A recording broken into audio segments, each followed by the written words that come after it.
Feature a new generation 7 to 13-inch SMT incoming material station, compatible with 7 to 13-inch material trays.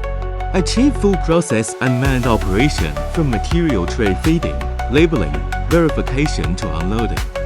Manually place materials on the loading turntable with a maximum buffer capacity of 120 reels. The feeding lifting mechanism lifts the material tray to the robot's picking position. Industrial AI cameras automatically identify barcode information. High-precision servo manipulator automatically places the material tray at the labeling station.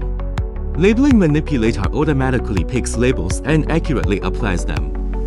Average labeling efficiency is 3-5 cells per reel, with a labeling accuracy of plus or minus 1 millimeter.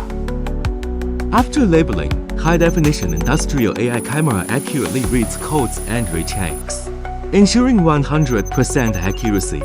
Verification information is uploaded to the labeling system in real time. Set up an NG bin. Reject failed material trays are placed into the NG bin to be manually removed. Reject passed material trays are picked up by the unloading mechanism to the belt output line. After the material trays are fully stacked, the belt conveyor line conveys them to the manual picking port. Manually remove the reels to complete the labeling operation.